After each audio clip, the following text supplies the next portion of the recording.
Hello everyone, and today I'm going to talk to you about implants. And the kind of implants I'm talking about are not the sort of thing that you can touch with your hands. I'm talking about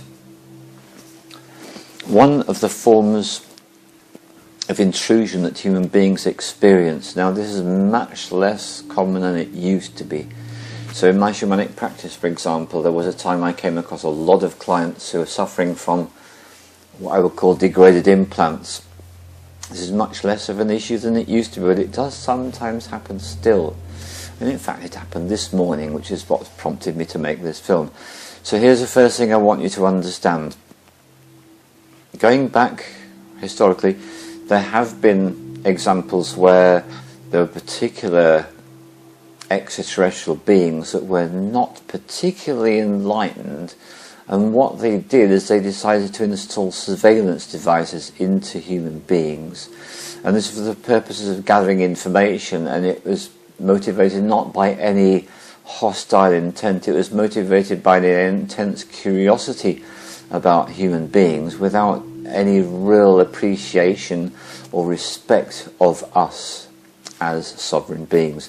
So these devices were installed not in this lifetime, but many lifetimes ago into certain human beings. And the primary function was surveillance. In other words, gathering information about human beings living their everyday mundane lives.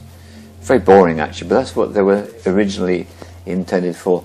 So what has happened is that when a human being reincarnates and lives life after life, what's been happening in some cases is that people have been reincarnating with the same devices that were in them in the previous existence. And because these devices were installed a very long time ago, it took up many thousands of years ago now, what's happening is that there are cases where these devices start to degrade and give people problems, and this can even include physical health problems. So when this happens, what we do is as follows. So the shaman working on that particular client will be tuning into their guides and their helpers, using their unbending intent, working with their intention in all the normal ways that they would do. And in their work then they would notice, they would get this sense, they might see it, they might just get a sense of it, and they might be informed by a guide or a helper, this person's got an implant or implant. So by whatever means that information comes up, then this is highly significant, because a degrading implant will cause that person physical health problems. So what we need to do is we need to actually safely remove that device. So when this happens in my case, what I do is I work with a particular guide, and what this guide does is this guide has these very tiny beings, and what they do is they work under his direction, and they go into like a microscopic view of that particular implant, and they can see exactly how that implant is connected within that person's energy field. So let me be clear, this implant is not a physical object, it's an energy construction. So being an energy construction, it doesn't connect the physical body, it connects the client's energy body. So there are very fine connections from this implant to the client's energy body.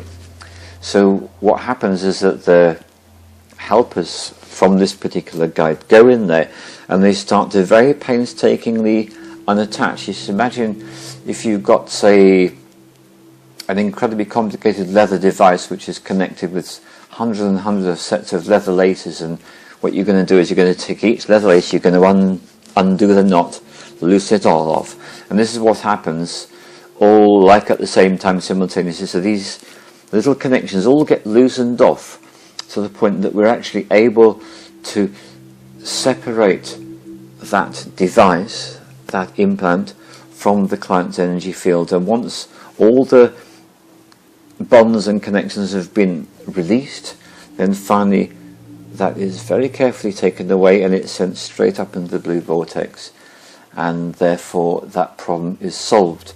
So it's a very unusual thing to come across, but you do need to be aware that some shamans and energy healers do come across this. The vast majority of the time when people talk about implants, It's just a lot of hot air and imagination, but there are occasions when this is an important and serious issue. So that's a little story about implants for you, and it was done by beings which didn't have our best interests at heart. And it's a very straightforward process. If you go to a shaman or energy healer, they can deal with this for you. Thank you very much.